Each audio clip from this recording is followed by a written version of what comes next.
Hey guys, what's up? I'm Erin and welcome back to the channel. How much money do you make? How do you feel about that question? If you're like most Americans, that question can make you pretty darn uncomfortable. Generally speaking, across the board, only 64% of people tell their spouse or their significant other their salary. 51% tell their immediate family members. 36% let their friends know what they make. And only 20% are willing to share that information with their coworkers.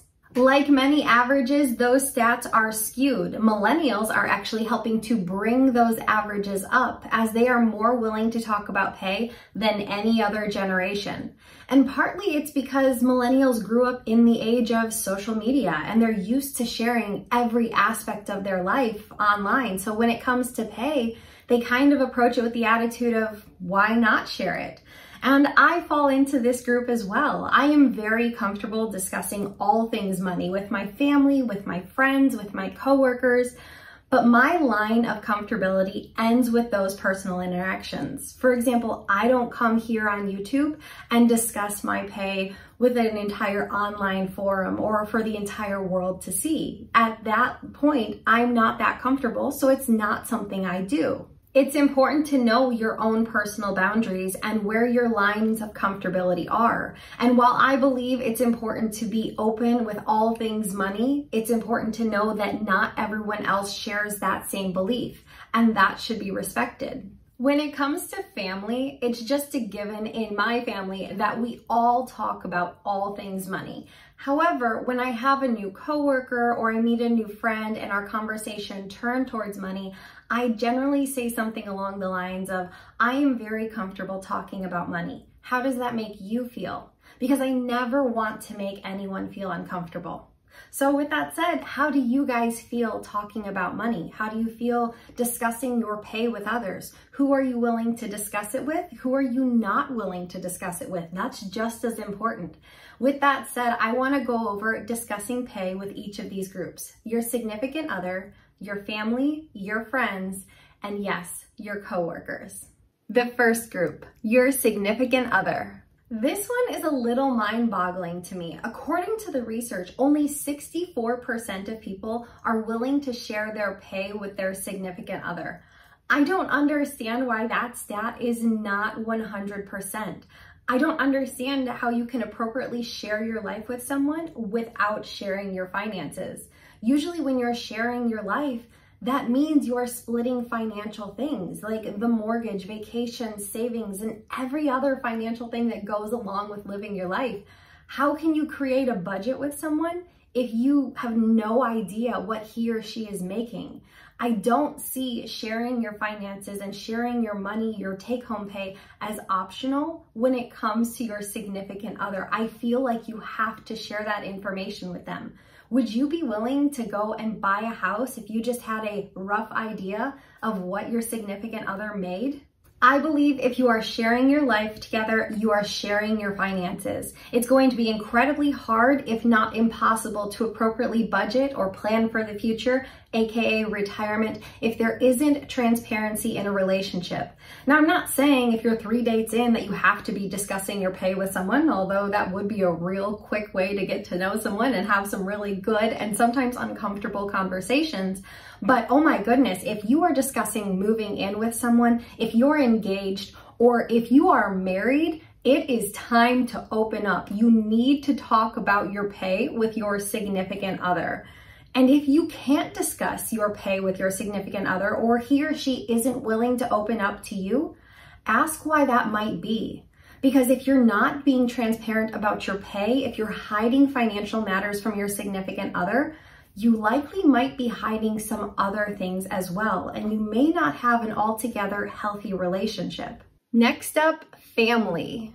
Now, according to the stats, only 51% of people are willing to discuss how much they make with their immediate family members. And again, I'm pretty shocked at how low this number is. However, I do understand that not everyone wants to discuss their pay with their family members because all families have different dynamics. So I don't think it's absolutely imperative that you discuss your pay with your immediate family, unlike how I feel about your significant other. Now, I come from a small family, and if you've watched any of my other videos, you probably are aware that my family and I are very open when it comes to money. We discuss incomes, net worth, home prices, you name it, we discuss it very openly and quite frequently. We are each other's biggest cheerleaders and biggest advocates. And also, we are not afraid to tell each other if we think someone is about to make a financial mistake. And honestly, I am very thankful for this environment. Now, whether or not you share your take-home pay with your immediate family members is your personal choice, but I do want to make a case for it. If you have kids, I think it's important to discuss budgeting, salary, and savings with them. Please note that most kids are not taught this in school, so if you can teach them this and lead by example, that's going to go a long way. And if they can see real-world examples, that is a powerful education tool. If you can show them money and teach them how to manage it at a young age, it can set them up for a lifetime of really good financial decisions. It can make them incredibly comfortable with managing their own money as they grow up. What about parents and siblings? No one knows you better than your family. As they say, family is forever, and I feel very blessed that I can turn to my family members when I have financial questions, and I know that they come to me as well. And it's really nice to have a support system during times of stress. And as we all know, financial matters can often bring up a significant amount of stress. With such a wonderful support system, why would I not share all things finance with them? If they know my income, my salary, my net worth, and I come to them with a question, they're better equipped to see my perspective and give me their opinion and give me their advice. And often these are the people we have listed as our beneficiaries on our wills or on our trusts, and even people that we have listed as giving custody of our children to in the event that something happens to us. So I would rather have those kinds of discussions now and in the present day so they have all the information necessary should something ever happen. Now, of course, the hope is that nothing ever does, but I do like to know that people are prepared and know what to expect. Now, yes, I understand that not everyone has this same dynamic with their family, and that's fine. Perhaps you're only comfortable sharing your pay with maybe one family member, or maybe two, maybe none. It really depends on your personal situation and your comfortability. Next up, what about your friends? Well, the research suggests that only 36% of people are comfortable discussing their take-home pay with their friends. Now, I am aware there are different types of friendships. There are friends we just meet up with to go out to the gym, or friends that we meet in the evenings to go to events with. And then there are those tried and true friendships. Friends you know you could call in the middle of the night and they would drop absolutely everything to come sit with you in the hospital. Yes, every friendship is unique and different. Now, I am a person with very close-knit friends. These are very meaningful relationships to me, and I can tell you that my friends and I are very comfortable discussing finances in all aspects. And I can also tell you that I have learned just as much about money and finance having these discussions with my friends as I have from formal schooling and textbooks.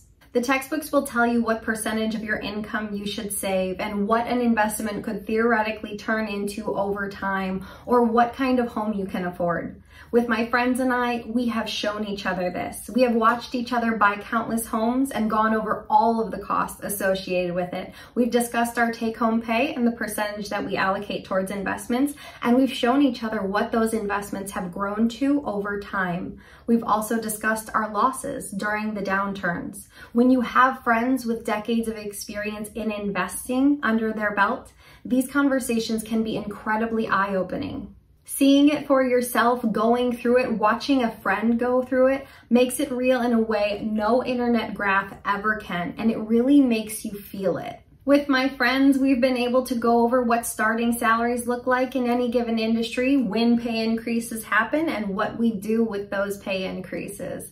The insight and closeness we have gained from these conversations is absolutely invaluable.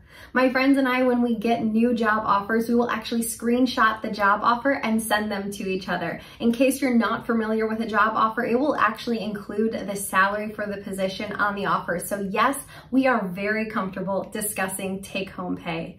Now, I also think one final added perk when it comes to discussing pay with your friends is that you can better understand where each other are financially speaking. So that also means that you can plan activities together that are budget friendly for all parties, which is a nice perk. And finally, what about coworkers? Only 20% of people are willing to discuss their take-home pay with their coworkers. Now, this is an American average as a whole.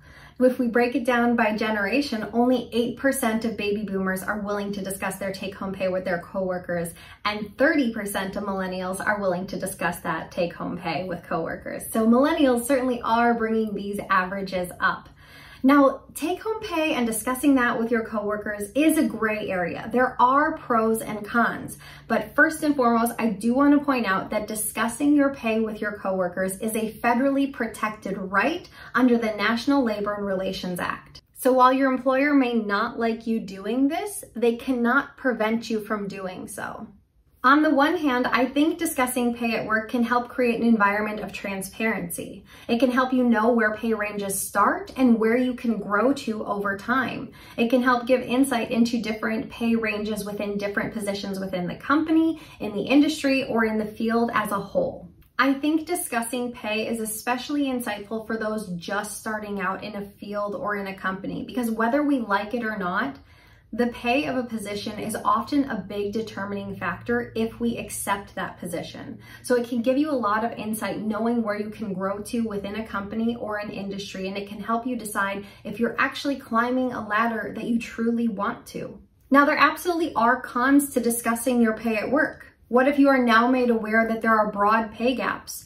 What if you find out that a coworker in the exact same position as you with the exact same experience is making 32% more than you? How would you feel about your job then? You have to be aware that it might affect your attitude and it might affect you emotionally. This exact thing happened to me. I found out that one of my coworkers was making 32% more than me, and we had the exact same qualifications and we were fulfilling the exact same position. I used it as leverage to go to my supervisor. I brought a list of everything I've done for the companies, my clients, and my coworkers. And you know what happened? My supervisor said that they couldn't afford to pay me anymore. They were deliberately hiring people at lower wages because they wanted to focus on growing the company. So you know what I did? I left and I started my own company. Here's the thing to remember. Your pay is not reflective of your value as a person. It is simply what one company is willing to pay you. Finding out that you are being paid significantly less than your counterparts can be disheartening, but you can't let it get you bitter. You can't turn negative towards your company or towards your coworkers. If you think it would cause an attitude shift in you to find out that there are pay discrepancies, maybe you're better off not knowing. When large pay discrepancies are noticed, the way I see it, you can do a couple things. One, you can use it as leverage to go to your supervisor and ask for a raise. Two, you can begin looking for employment elsewhere outside of your company. Often that does result in getting a raise if you are willing to job hop. Or three, you can stay put at your position and continue earning that lower wage. But what you cannot do is let it fester beneath the surface and make you bitter and destroy your morale. Discussing your pay at work can be risky, but it's up to you if you're willing to take on that risk and deal with the consequences. Now, my husband is in the military, and they will actually post the pay for military members based on their rank online. Literally everyone has access to what anyone's pay is at any given time. This is the kind of transparency that I love, and I also think it helps to prevent wage discrimination and ensure that men and women are paid equally. For the most part, I think discussing pay can do more good than it does harm. I think these can be really insightful conversations that help you do better in your career and in your life. But if you are going to be discussing your pay, make sure that you do it openly and honestly. No embellishments, no fabrications. It's up to you to decide who you are comfortable discussing your pay with. You get to set your own boundaries in life, and when someone sets a boundary, it's important to respect it. Never ask someone to share more than they are comfortable sharing. One caveat to note here, if you are not sharing your take-home pay with your significant other, You have to get over that. You cannot keep your financial life a secret from your partner. So you have to get over it and share it with your significant other. Everyone else, it's up to your discretion. That's gonna do it for me today, guys. I hope you enjoyed this one. If you got anything at all out of it, please give it a like on your way out. If you are new here, please consider subscribing. If you know of anyone who could get something out of this content, please consider sharing with a friend. I post new videos every single week, so I will see you soon. Bye.